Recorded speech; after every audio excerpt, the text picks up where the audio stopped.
Hello दोस्तों, मैं प्रकाश झा आप सभी को ऑनलाइन ज्ञान पे हार्दिक स्वागत करता हूं। दोस्तों, आज हम आपके बीच नेट सेकेंड पेपर संबंधित प्रश्नों को लेकर उपस्थित हुए हैं, क्योंकि कल कुछ दोस्त बता रहे थे कि सर मुझे नेट सेकेंड पेपर में परेशानी होती है। तो दोस्तों, ऐसे प्रश्न BHU MA में भी पूछा जाता है, इसलिए आप लोग वीडियो को अंत तक ज़रूर देखिएगा, क्योंकि यह बहुत ही इम्पोर्टेंट प्रश्न है। तो पहला प्रश्न है दोस्तों, नास्तियो इति कस्य नामः।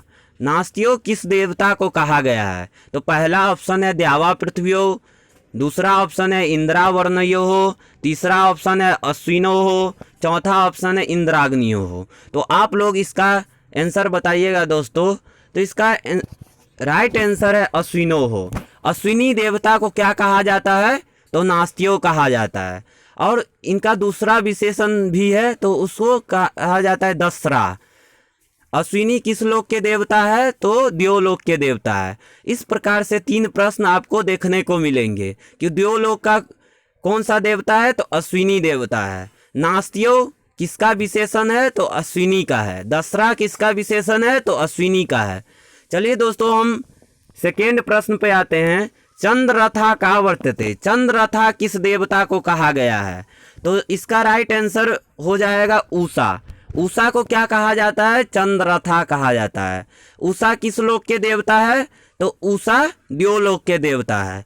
और उषा का एक और नाम है, उसका नाम है ऋतावरी। ऋतावरी भी उषा को कहा जाता है। इस प्रकार से प्रश्न आपको देखने को मिलेंगे। अब तीसरा प्रश्न है दोस्तों, ऋग्वेदे कति मंडलानि सन्ति। ऋग्वेद में कितने मंडल है? तो इसका राइट आंसर हो जाएगा दोस्तों 10 मंडल है। ऋग्वेद में कितने मंडल है? तो 10 मंडल है। और ऋग्वेद के देवता कौन है? तो अग्नि देवता है। ऋग्वेद में कितने सूक्त है? तो 1028 सूक्त है। तो इस प्रकार से प्रश्न आपको देखने को मिलेंगे। अब हमारा चौथा प्रश्न है दोस्तों, कपर्दी देवा का। कपर्दी किस देवता को कहा जाता है? तो कपर्दी किस देवता को कहा जाता है? ऑप्शन में अग्नि, वरुण, रुद्र, बृहस्पति। तो आप लोग इसका उत्तर बताइएगा दोस्तों। तो इसका राइट आंसर है रुद्र। कपर्दी रुद्र को कहा जाता है। और रुद्र को क्या कहा जाता है? मरुत पिता भी कहा जाता है, रक्तवर्णी भी कहा जाता है। रुद्र किस लोक के देवता है? तो रुद्र अंतरिक्ष लोक के देवता है। तो इस प्रकार से आपको पूछा जाएगा कि कपर्दी किस देवता का विशेषण है? तो रुद्र है। उसके बाद मरुत पिता रुद्र को कहा जाता है, और रुद्र अंतरिक्ष लोक के देवता है। अब दोस्तों 5वें प्रश्न पर आते हैं। जैमिनी शाखा कस्य वेदस्य। जैमिनी जो शाखा है वह किस वेद का है? तो ऋग्वेद, यजुर्वेद, सामवेद, अथर्ववेद। तो इसका राइट आंसर हो जाएगा दोस्तों सामवेद।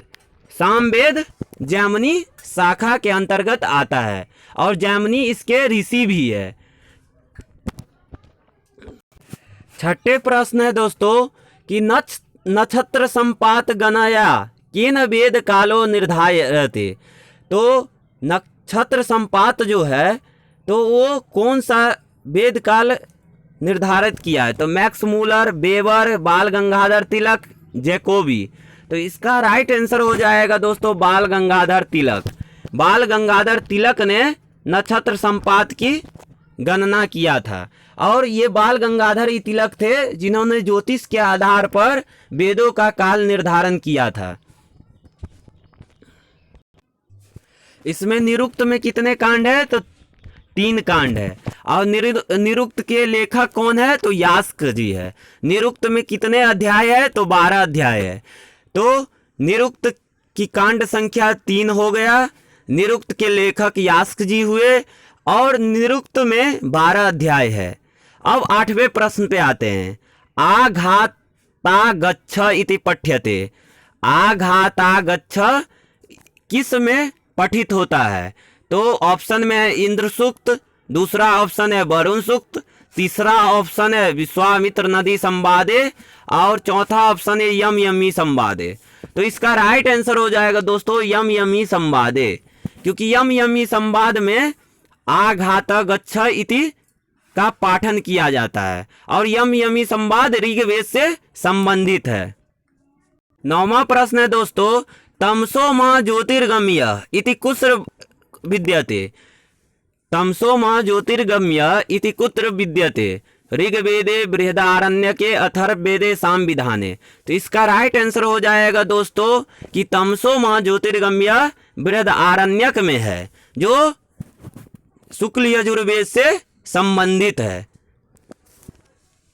10वां प्रश्न है दोस्तों, अधोलिखितानां समीचीनम उत्तरम चिनुता। जो जिससे संबंधित है उससे उसको मिलान करना है। तो दोस्तों आप लोग इसका उत्तर बताइएगा। तो इसका उत्तर हो जाएगा शर्मा पानी संवाद किससे है, तो ऋग्वेद से है।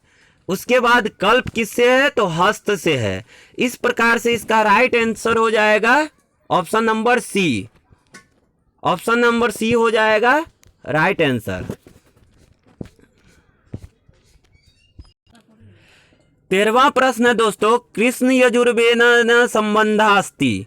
कृष्ण यजुर्वेद से कौन सा उपनिषद संबंध रखता है। तो इसका राइट ऑप्शन हो जाएगा दोस्तों कठोपनिषद। कठोपनिषद क्या है, तो सामवेद से संबंधित रखता है। और छांदोग्य उपनिषद किससे संबंध रखता है, तो छांदोग्य उपनिषद सामवेद से संबंधित है। ऐतरेय उपनिषद क्या है, तो ऋग्वेद से संबंधित है। ईशावास्य उपनिषद तो शुक्ल यजुर्वेद से संबंधित है। इस प्रकार के प्रश्न आपको देखने को मिलेंगे। तो इसका राइट ऑप्शन हो जाएगा कठोपनिषद। अब अगले प्रश्न पर चलते हैं। तर्क भाषा अनुसार कारणम त्रिविधम। तर्क भाषा अनुसार तर्क भाषा में कारण कौन से 3 है, तो समवायी असमवायी निमित्त भेदात, समवायी संयुक्त समवायी निमित्त भेदात, संयोग संयुक्ता तादम्य निमित्त भेदात, सहकारी तादम्य समवायी भेदात। तो इसका राइट ऑप्शन हो जाएगा दोस्तों समवायी, असमवायी और निमित्त। 3 प्रकार से तर्क भाषा में कारण को कहा गया है। और तर्क भाषा के लेखक कौन है, तो केशव मिश्र जी है। 15वां क्वेश्चन है दोस्तों, वाक्यम भवति। वाक्य होता है तो ध्वनि समूह को वाक्य कहते हैं, साकांक्ष पद समूह को वाक्य कहते हैं, शब्द समूह को वाक्य कहते हैं और वर्ण समूह को वाक्य कहते हैं। तो इसका राइट ऑप्शन हो जाएगा दोस्तों कि साकांक्ष पद समूह वाक्यम भवति। तो इसका राइट ऑप्शन हो जाएगा साकांक्ष पद समूह वाक्यम भवति।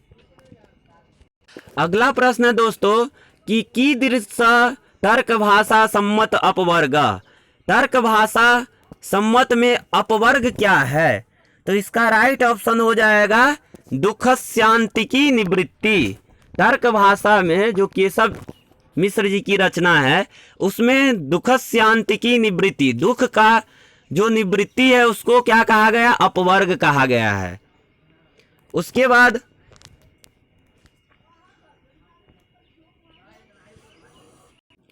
अगला प्रश्न है उपमिति ज्ञानम कथम जायते।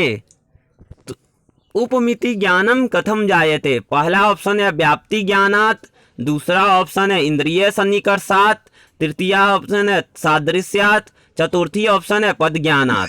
तो इसका राइट ऑप्शन हो जाएगा सादृश्यात। सादृश्यात में क्या होता है, उपमिति होता है। अब अगला प्रश्न है तर्क भाषा अनुसारम किमस्ति नवम द्रव्यम। तर्क भाषा के अनुसार किसको नवम द्रव्य माना गया है, तो इसका राइट ऑप्शन हो जाएगा दोस्तों आत्मा। आत्मा को क्या कहा गया है, नवम द्रव्य कहा गया है। अगला प्रश्न है दोस्तों तर्क भाषायाम कति प्रमाणानि। तर्क भाषा में कितने प्रमाण है, तो 4 प्रमाण होते हैं तर्क भाषा में। वो 4 प्रमाण कौन कौन से हैं, तो प्रत्यक्ष प्रमाण, अनुमान प्रमाण, उपमान प्रमाण और शब्द प्रमाण। इस प्रकार से 4 प्रमाण माना गया है। अगला प्रश्न है दोस्तों सांकारिकायाम कीदृशी गुणाः। सांकारिका में किसको गुण कहा गया है? तो इसका राइट ऑप्शन हो जाएगा दोस्तों, आप लोग इसका राइट ऑप्शन बताइएगा दोस्तों। तो इसका राइट ऑप्शन हो जाएगा दोस्तों प्रकाश प्रवृत्ति नियमार्थाः। प्रकाश प्रवृत्ति और नियमार्थ, इसको गुण कहा गया है। प्रकाश जो होता है वह सत्गुण से संबंधित होता है, प्रवृत्ति जो होता है वह रजोगुण से संबंधित होता है, और नियमार्था, नियम वाला जो होता है वो तमोगुण से संबंधित रखता है। इस प्रकार से इसका right option option number B हो जाएगा। अगला प्रश्न दोस्तों, सांकारिकायाम कीदृशम कैवलम। सांकारिका में किसको कैवल्य माना गया है? तो कैवल्य को मोक्ष भी कहा जाता है। तो इसका राइट ऑप्शन हो जाएगा दोस्तों आंत्यांतिक दुख निवृत्ति। ऑप्शन नंबर ए इसका राइट ऑप्शन हो जाएगा। सांकारिका किससे संबंधित है? तो सांख्य दर्शन से संबंधित है। अगला क्वेश्चन है दोस्तों, सांकारिकायाम ज्ञानम कस्य धर्मः। सांकारिका में कि ज्ञान का धर्म कौन सा है? पहला ऑप्शन है अहंकार, दूसरा ऑप्शन है प्रकृति, तीसरा ऑप्शन है पुरुष, चौथा ऑप्शन है बुद्धि। तो इसका राइट ऑप्शन हो जाएगा बुद्धि। अब बुद्धि को सांकारिका में क्या कहते हैं? महत भी कहते हैं।